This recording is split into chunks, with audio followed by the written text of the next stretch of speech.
For thousands of years, civilization has been a destructive force, both ecologically and culturally. Deep in the abyss of the sixth extinction, the future of humanity and our other-than-human kin hangs by a thread. At this pivotal moment in time, we must reach back into the depths of the human story and uncover our mistakes. I invite you to go with me down the rabbit hole as I seek out the silenced, forgotten, buried, abandoned, and demonized stories and practices of regenerative, egalitarian, place-based cultures. There is still time to reconnect with what we have lost, to restore our broken relationships to the land where we dwell, and to remember the human place in the wild.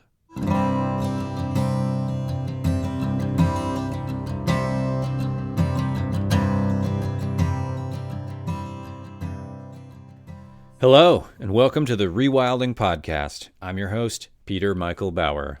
I'm coming to you from Portland, Oregon, the traditional territory of the Multnomah and Clackamas Chinookan people, as well as the Kalapuya, Molalla, Cowlitz, and many other tribal groups whom have lived here, subsisted here, and traveled here to trade and make their living since time immemorial.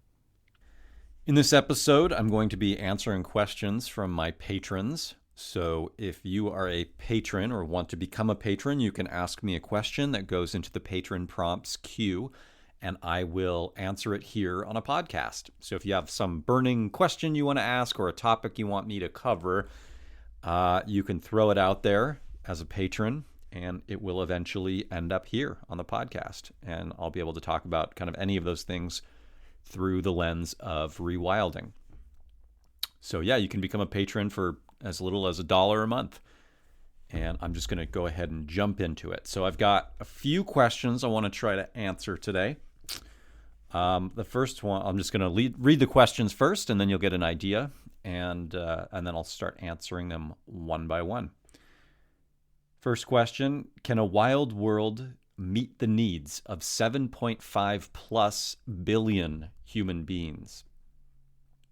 Question number 2. Do you know any rules about natural burial for yourself or relative, especially in Oregon? Question number 3. What are your thoughts on personal boundaries, especially on the rewilding journey? There's a question 4 and 5 that are very intertwined, and I don't know if I'll be able to get to them today.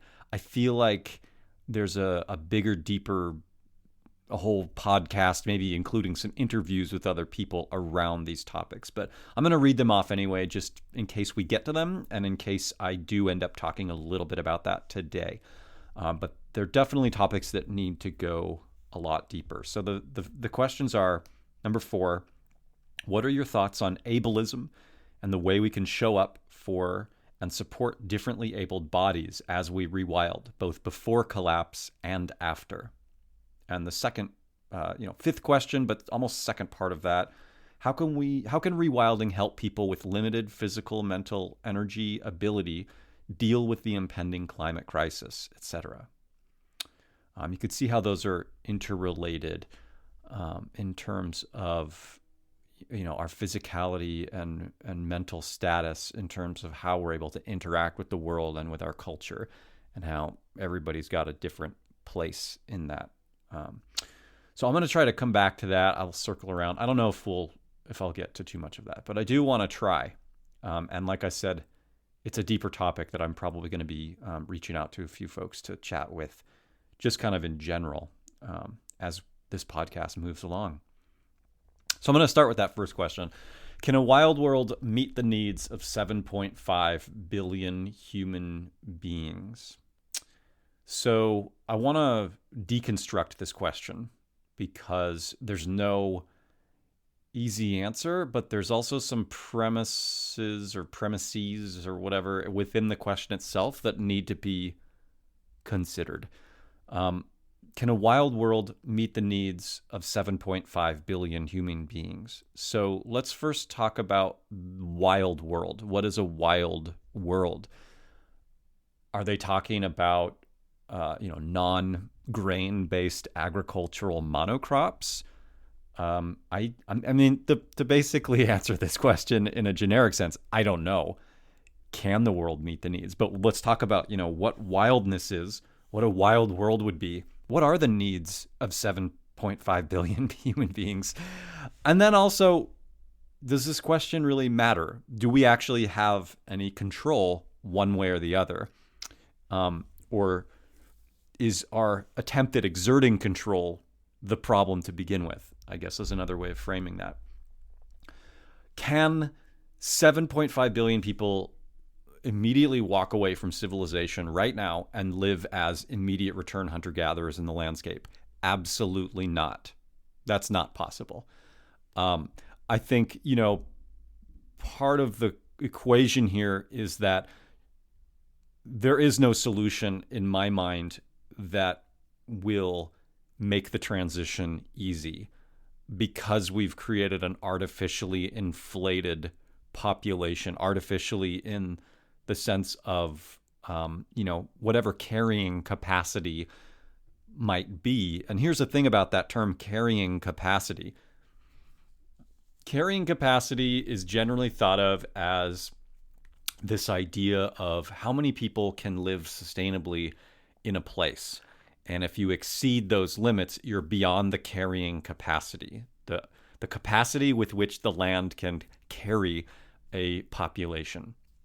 But the problem with this question is that, or the idea of carrying capacity, is that it's relative. So if there's immediate return hunter-gatherers who are, not exploiting particular food within their environment, their population's not going to grow. So they might be not exceeding the carrying capacity of such a place. They might be limiting greatly the carrying capacity. They might not even be close to the carrying capacity of humans.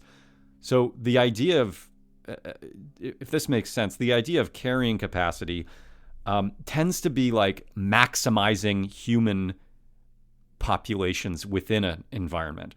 So it's still kind of rooted in this concept of like human supremacy. Like, how many people can we squeeze out of this acre, for example? Like, how many people can we feed, maximize, what's the top number of population that we could get to? It's still kind of like projecting the concept of population being, population growth in and of itself being a sort of perception of success or progress, rather than being like, what species have to go extinct in order to maximize a population of a place? Like, you can have extinct species and still be within a carrying capacity of a place, right? You've just maximized the number of humans that can live in a particular place by the amount of other than humans you're taking out of the environment to feed those. So I don't believe in the concept of carrying capacity as even an idea in terms of sustainability or anti-civilization thought. I think carrying capacity is one of those things that is still kind of clinging on to this idea that population growth or maximizing the number of humans possible in an environment is an ideal scenario. I think it ignores our concept of sharing space. Like, what's the maximum shared capacity of other than humans that can be in a place with a human population coexisting? And that's not something that the idea of carrying capacity tends to lead us toward in terms of our thinking, because it's still about environmental limits to growth. It's still not necessarily looking at how we can culturally and environmentally limit the growth of human society. And when I say the growth of human society, what I'm specifically talking about is exploiting as much potential food in an environment as possible. So the only way for a population to grow is to have more food available. And essentially what humans, have done over the last several thousands of years is figure out how to squeeze every bit of life out of an ecosystem and convert it into human food instead of, and this is where the concept of sort of human supremacy comes from within a civilizational context. It's that humans deserve to reproduce above all else. And then, of course, within civilization, you have racism and classism and all the isms of who should be reproducing in terms of the particular kind of human. But beyond those concepts is the idea that humans should be reproducing more than anything else in an environment and should be maximized. So what we've done is converted biomass, ecological biomass, and other than human species, living things, into human food to grow the population. And that's not something, that kind of thinking requires a different way of looking at landscapes. It requires a sort of, just an exploitive mindset. And I don't think that humans were always looking at how to maximize food from an environment. I don't know if that's true or not. I don't think that it's ever something that any animal has ever really thought about. I think it's part of the process of natural selection of limiting population growth within predatory species in particular. And predatory species are limiting population growth of prey species, right? So there's like I've mentioned before, a congress of wills. There's all of these different interacting creatures and weather patterns and all of these things within existence. And those things are creating balances for one another at all times. The problem with bringing in a concept such as population growth within a framework of human supremacy or in a culture of, say, white supremacy, is you get the state then deciding who, in terms of humans, gets to live and die, whereas the culture at large, civilization, decided that humans get to live over all other things in an ecosystem. So to me, the reflection of racism and classism and these things within the context of population are actually like subsets of this idea of human supremacy, that we have the ability to maximize growth of humans above all else, and that we should.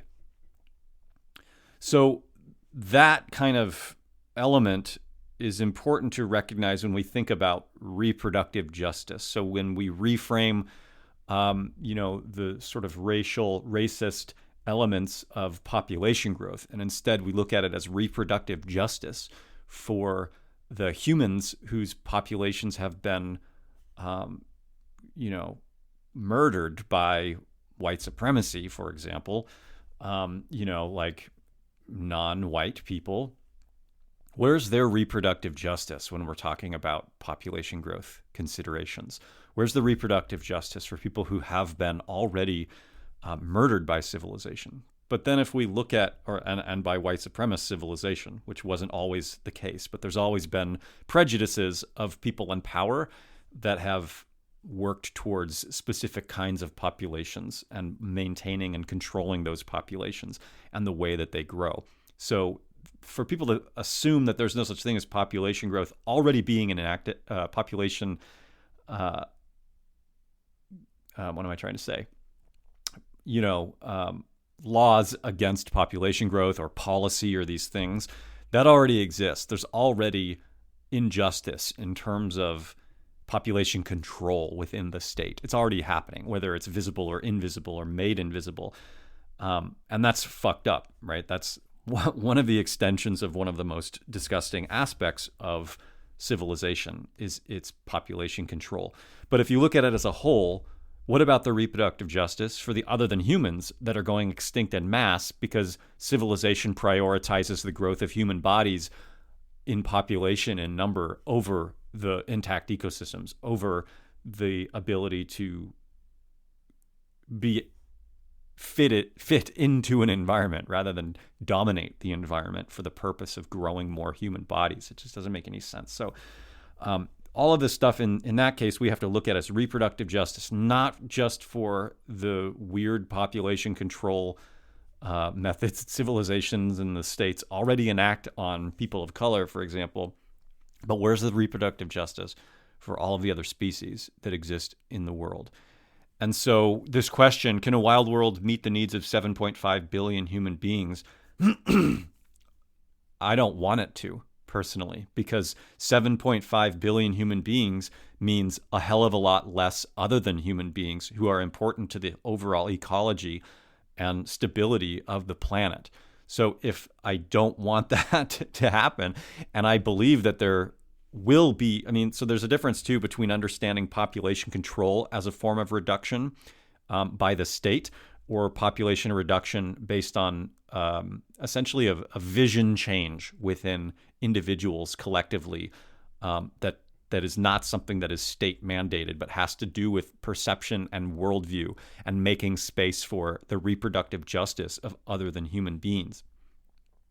So there's one element of that, and I don't have any answers for that. You talk about population reduction, and immediately everybody starts seeing ecofascism because that's the only thing that they can imagine as a form of population reduction. I don't believe that is true. I am against any kind of state level control of population reduction or forcing anybody to do those kinds of things.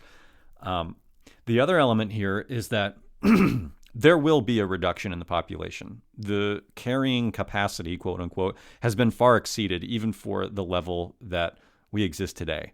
The amount of consumption required to maintain the populations that we have today,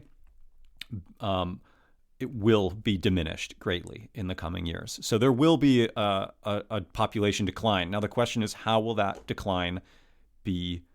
How will it happen, right? And of course, the state, and again, ecofascism, is going to try to control the population decline in favor of whatever the elite want. So that's, again, when we think about it's inevitable. So how do we think about reproductive justice and the inevitable population decline? I don't have the answers to that. But what I want to do is frame it around justice and frame it around reproductive justice and think about it in terms of other than human as well as our human kin, and how we want to see that transition take place and how we can prevent and stop the state itself from making those decisions for us. The other thing here is that there's no way that 7.5 billion people could live an immediate return hunter-gatherer lifestyle, in part because the ecosystems that made those possible and the animals and other than humans that made that kind of lifestyle possible no longer exist.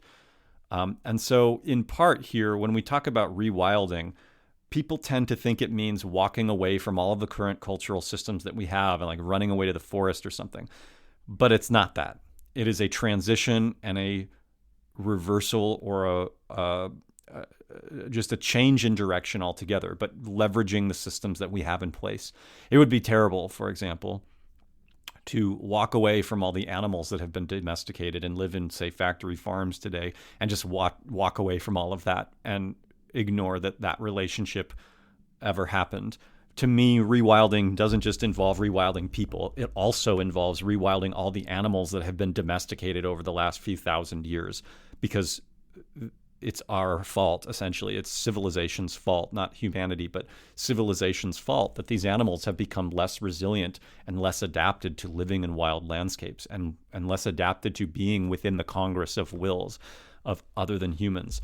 And so it's our responsibility to rewild these animals that have been domesticated, that were forced into domestication. So what does that look like? There's all kinds of really cool stuff going on in terms of like cattle, like holistic grazing. What Chernobyl, the exclusion zone, has some really interesting rewilding animal populations that are part conservation, intentional, and part unintentional. And we can kind of look at that and see this is interesting what's happening to these domesticated animals once we put them in a wild context and watching how they evolve to become something else and to become more resilient once they are in Congress again with the other wills of an ecosystem. So I think that question is interesting and complicated, because can a wild world meet the needs of 7.5 billion human beings? Do we want it to? I don't. I want more other than human beings. I don't have a great solution for how that's going to happen, in part because it's going to happen. So how do we start to mitigate that population reduction? The other thing is, how do we create food systems that will transition us away from the ones we have now that are creating a population crisis, that are creating the sixth mass extinctions? How do we transition away from that and rewild all of the food systems that we have right now. And again, I feel like all of this stuff is inevitable. The resistance that happens to make this inevitability a reality is all going to come from the state, which wants to maintain its monopoly of violence, which it only does through these food systems that we currently have in place. And so they're going to try to keep those food systems there as long as possible. And it's going to be up to everybody else to figure out how to walk away from that system and create something better that's a transitional system. And hopefully it'll end up being more of attrition. Attrition is essentially a slow reduction in population where there's just less births over the period of a really long time, say 200 years, and there isn't a mass die-off of, disease and war. It's just basically people stop having as many kids and diffuse from population centers and create more resilience. And we've seen this with previous cultures that initially people thought collapsed, but in looking at them closer, it seems some of them, it was longer than what was originally thought. So there's this cool idea, attrition, which is that it's going to take a long time, but it will happen inevitably. And so that's kind of what my looking at the sort of population reduction is. How can we extend it as long as possible so that there isn't mass suffering? And how can we take away the ability that the state has to decide who lives and who dies? Because they already do that. And I recommend the book Making Kin, Not Population. I've recommended this book a lot before. Not as necessarily a solution to population declines or population control, but just as a preface of how to frame the conversation around reproductive justice. And it's, again, Making Kin, Not Population. It's written by 5 different feminists around this topic, including a Native woman and a woman of color. And it's just a really good book that lays out the worldview of how to talk about this from a place of justice and really, to me, a place of love and not state-mandated control and hatred and genocide and ecofascism. So I love that book and highly recommend it as a framework for moving forward in this conversation. I hope that answers that question. Can a wild world meet the needs of 7.5 billion human beings? I hope that answers that. Okay, question number 2. Do you know any rules about natural burial for yourself or relative, especially in Oregon? Are you planning to kill me or or my relatives? Do I know any rules about natural burial? I know a few. I think you have to be in a box, like a pine box. I've looked into it a little bit. There are now like eco graveyards where I think you can just be buried in the ground. There are cemeteries like this where they bury people and plant trees. And I had a friend who did a essay on this or thesis or something at PSU a few years back. More recently, my friend Lisa Wells, who wrote the book Believers, which recently came out, she is working on an article about like a human composting burial where you can have your body actually composted in a machine and turned into soil, which is then placed in particular private properties that have been zoned to do such a thing. And I know there's one in the state of Washington, but I don't know about Oregon yet. And that to me seems sort of like one of the cooler aspects of natural burial is this human composting, where essentially you can be almost entirely composted within a month, and it produces about a yard of soil. They compost you with wood chips and stuff like that to produce a yard of soil, and then they put that soil in a landscape that's basically like a memorial forest for all kinds of people. So it's not like you have to have a headstone and a plot. The entire forest itself is being populated, to use that word, with this soil of composted people. So it's sort of like a cool way of creating a sacred site, burial site, that doesn't have to have remains that might get disturbed, or coffins, or chemicals, preservatives in bodies and things like that. And I think that'll probably be the way that I would want to be returned to the soil, would be what I would want personally. So I don't know. That's a short answer to that question. Is basically, I don't really know all that much. But I do know, if you want to look into it, there are these human composting facilities now that are kind of popping up here and there. And watch out for Lisa Wells' article about it. I don't know when that's going to come out. So, question number 3. What are your thoughts on personal boundaries, especially on the rewilding journey? And I ended up asking the person who asked me this question for more specifics, because it seemed like a broad question and I didn't want to make assumptions around this idea.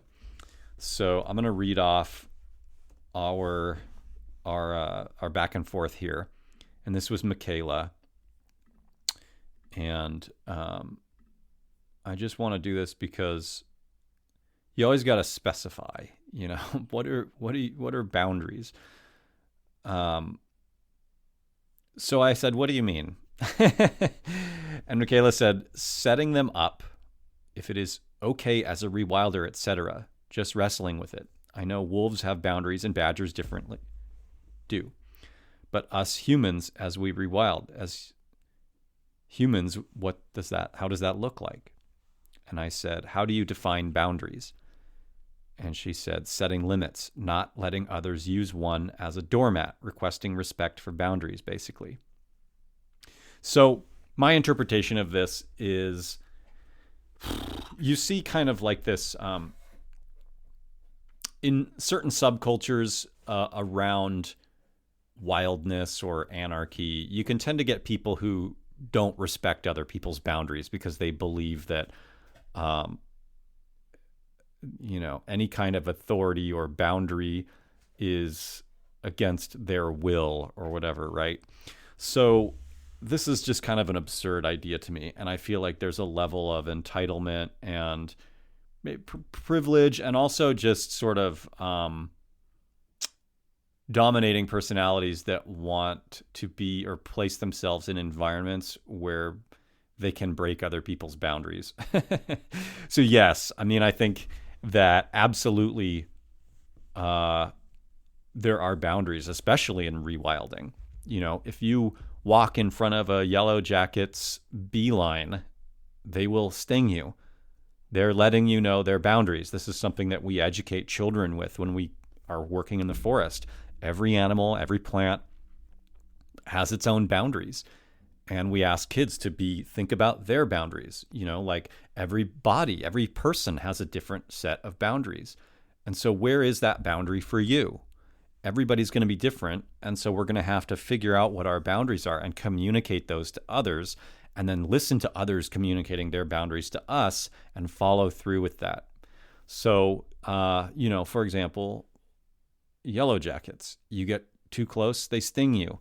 So where is that line for your body? If somebody gets too close, where is that line for you where you're like, no, you need to step away. You're in my personal space, right? That's just one example. And there are people who can abuse this idea as well and, express boundaries that end up breaking other people's boundaries. And so there's just,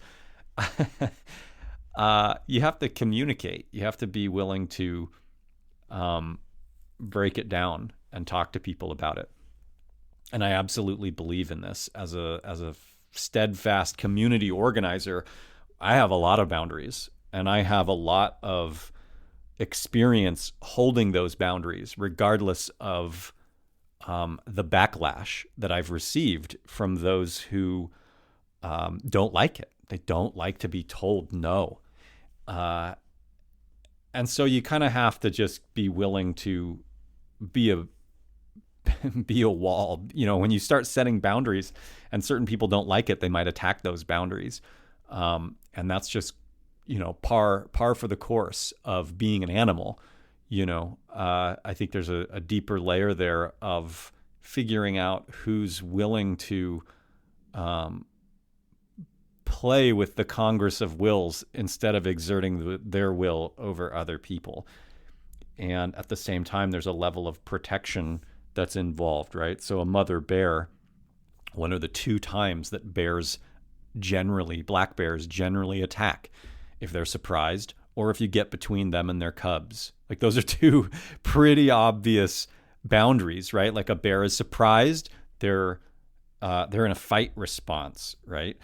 You get between a mom bear and her cubs, that's a little different than this fight or flight kind of a thing. That's a calculated, maybe it's on some level for them a fight response because they've extended their body to their children in those rearing years. But at the same time, it's like, it doesn't really matter where it's coming from. They have a boundary. Don't get between me and my children because that is a threat to me. I see it as threatening, right? And what is a mom bear going to do? She's going to go on the offensive to protect her young. So I think there's an important distinction here too, in terms of, like, as a community organizer, what I look at is who are people that are breaking our boundaries, and what is my response to protect what I find valuable, to protect the extension of myself, to protect my kin. And this psychology could be used and is used by the state to create identity, to create others, to create the desire for people to attack others, right? So this isn't, I feel like there's sort of a blanket concept around this, and it can be abused, and it can be understood, and it can be used wisely. But it's also one of those things that you can't just make a blanket statement around this kind of stuff and not then see how it's abused. But I think it comes down to kinship groups, and the boundaries that they set within those groups. So part of it has to do with identity, right? Because who is your kin? And, Marshall Sahlins defined kinship as a mutuality of being, so much that what happens to the other feels like it's happening to you. And so when I think about this concept of, cubs and a mother, and that response, the innate response of a mother wanting to defend her cubs, you could also project it onto the identity of nationalism, where you have nation states with propaganda to create a identity around its citizens or subjects, the state subjects, to project their sense of self onto the nation state itself, which is so fucked up. Because then those in power can use that psychology to say that the state is threatened, for example, and then get those people to quote unquote fight back, when really the state is leveraging the psychology of victimhood in that sense to attack what it wants to destroy or steal from or whatever, right? So this is really complex. There's an innate psychological element to this of protecting your kin. And then there's the state and culture and these abilities to conflate or create what kinship can mean and what identity can mean. So this is a really challenging question, because there are, to me, the boundaries are culturally created. There isn't a lot of innate boundary setting the way you see yellow jackets defending their nest, the way you see a mother bear defending the boundary between her and her children. What we've done is culturally invent so many of these boundaries, and to go back to some sort of innate wildness, I think it's just that the culture plays off that innate wildness within us. And so generating a rewilding sense of self, to me, is kinship with other than humans. And this comes back to that first question of 7 billion human beings. What about all of the other megafauna? What about all the other microfauna? Flora and fauna. Like, what about all the other creatures? Do I want the wild world to meet their needs too? And what does that mean for the number of people, right? So in terms of our boundaries and our relationship to kinship, mutuality of being, what about the reproductive justice of all of my kin that are not humans and other than humans? Where's my relationship to them? Where's the boundaries for them? What boundaries do I hold for them? And not just human beings or other living creatures. What about like water, for example? Water is life, right? So holding a boundary against an oil company from polluting all of life with an oil pipeline is not dissimilar to a mother bear, in my opinion, defending her cubs against somebody who's stepped in between them. The kinship with people and other than humans, including elements such as water, can be extended in terms of the sense of what a rewilding body feels is not a sense of this culturally imposed state human supremacy, but rather a disintegrated or integrated ecosystem identity that is beyond human, that we see ourselves as more than human, that we see ourselves as kin with all of the elements of existence with which we play with and which, we are in congress with. So what do boundaries look like? There's interpersonal boundaries between people. There's boundaries between a community of people and other communities. There's boundaries between people and their ecosystems and ecosystems of which and other ecosystems. And I'm not one to say what a boundary should be for any of those people, because what those boundaries are going to be generated through the experience of being in Congress with all those things. That's how you learn the boundaries, is that you live with them and you understand them and you try to figure out a way of fitting into those things rather than dominating them and having, and breaking other people's boundaries simply because you can. I could get between a mother and her cubs and survive. I could shoot them with a gun. We have technology that allows us to break the boundaries that other creatures and weather patterns and things like that and river systems. We have the ability to create technology to create our own boundaries and to contain those things within the boundaries that we create to an absurd level, right? So much that we just break all of the other boundaries of ecosystems, and in doing so have created the sixth mass extinction. So I don't know. I mean, this is a beautiful question, and I feel like everyone should be asking this and thinking about it and fighting and defending the boundaries that you feel for your other kin.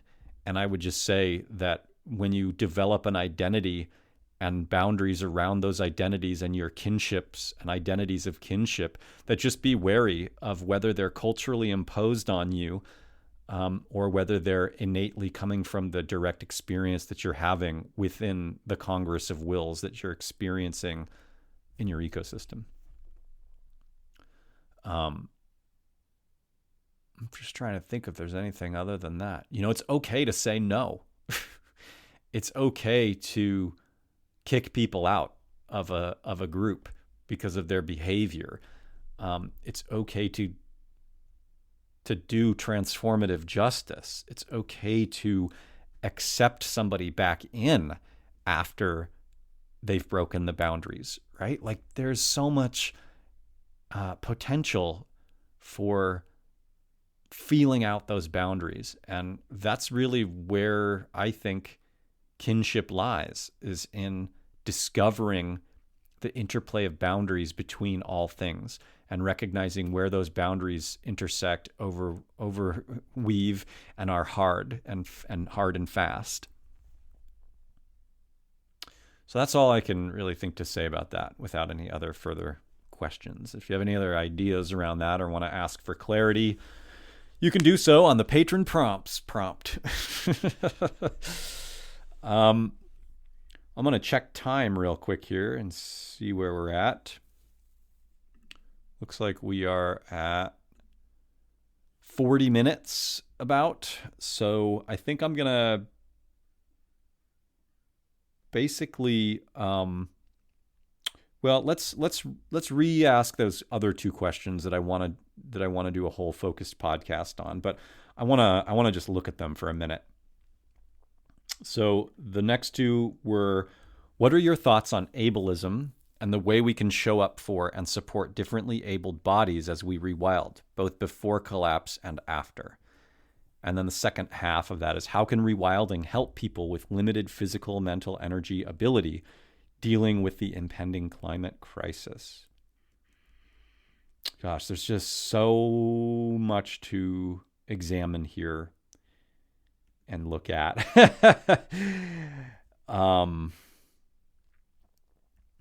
Again, I mean, this is just so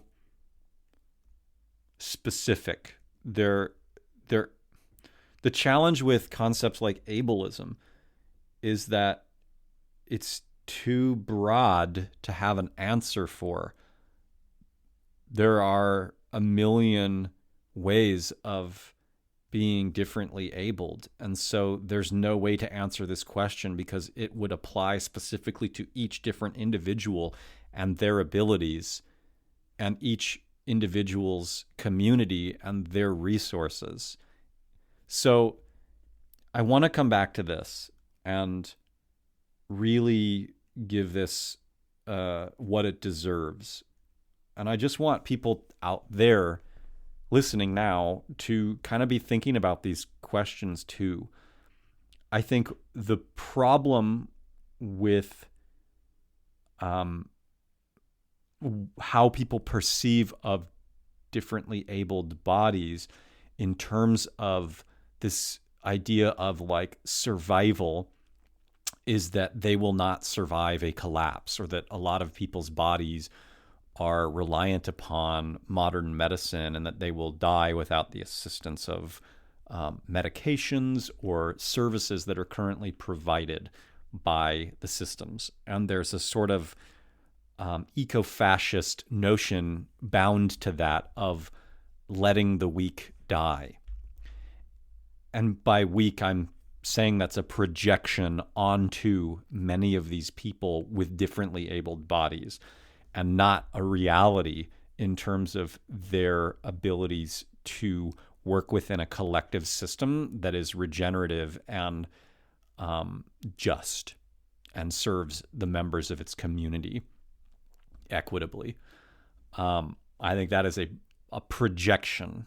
And because rewilding has a lot of sort of romantic elements to it in terms of that, and because social Darwinism was so prevalent for so long, it becomes hard to imagine a way out of this thinking of survival of the fittest. And if you're not, quote unquote, strong or fully able-bodied, that you, one, will not survive, or two, shouldn't. And again, this comes back to that sort of, in a sense, it's almost like a phobia for people who are perceived of as differently abled, or a phobia as people who are perceived as incapable of surviving like on their own. So there's also an element thrown into this of individualism, as if human cultures over time have been made up of completely bodies that could survive individually on their own, which is just absurd. That's not how humans evolved. We evolved collectively. So different bodies serving different functions within a society is how humans were able to adapt and survive. So there's all this garbage and mythology intertwined with these questions. And I don't want to unpack all of that yet because I need more time to think about it. Because I say this like fully honestly, I still hold some of that mythology within me, and I feel like there's a deeper, a root concern, a root premise that goes beyond any of this question, actually.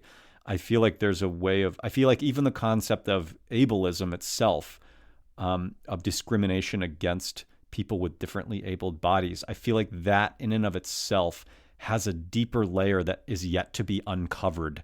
And I don't know what that is yet, but I feel it on the horizon, which is why I feel like this topic deserves so much more time and energy and input beyond just my own level of thinking, which is why I want to interview more people around it. But for now, just be thinking about the concept of individualism and the concept of social Darwinism and survival of the fittest in terms of its belief that means strength and not collaboration and cooperation, as well as underneath some of that, the concept of human supremacy, that maybe there's a concept under some of this stuff that we have to keep every body alive, regardless of whether that means breaking the limits or diminishing, creating an industrial economy of consumption that is causing a sixth mass extinction in order to keep more humans alive might in and of itself be also a form of human supremacy. So how much control, again, and I think this comes back to the level of control, how much control and boundary breaking do we actually have? And if we have the ability to alter landscapes in order to create more human bodies, should we? And that's kind of, again, on a state level, that's ecofascism. On a cultural small scale level, what does that look like in terms of the vision? And I don't know the answer to that, but that's another element that is mixed in with all of these things. How do we consider the justice for differently abled people within our communities, as well as the justice for other than human kin who also deserve to live? And what does that look like? I don't know. So like I said, I've got some unpacking to do within my own head. And I also feel like when I hear people talk about these issues, they're talking around something, around and around and around something. And what is that thing? I don't know yet. But I know there's a deep seed, a root of wildness within this conversation that has yet to be uncovered. And I'm looking forward to trying to do that while protecting people who need to be protected and not falling into the traps that already exist to discriminate against people who don't deserve that. So yeah, that's where I'll leave it. Just think about that for yourselves and consider all of the things that we need to do in terms of thinking about how to integrate people and other than humans together into systems and what is possible. Cool. Well, I'm going to leave it at that and just say I have a lot more work to do in terms of that subject. And that's why I think it's going to take a long time to figure out what is that thing that we're all walking around. I hope you enjoyed this patron prompts. Please, if you're interested in becoming a supporter of the podcast, you can do so for as little as $1, as much as you'd like. And it will help to keep this conversation going, all these conversations. Also, as a patron, I'm reading aloud my book, Rewild or Die, chapter by chapter, every couple of weeks, and talking about my contemporary criticisms and commentary on the topics of each chapter. So what did I get wrong? What did I get right? Whatever that means. What do I want to think about? Where am I going with these particular topics now in terms of rewilding and this lens? So I hope you enjoyed this patron prompts, and we will catch you on the next one. Thanks.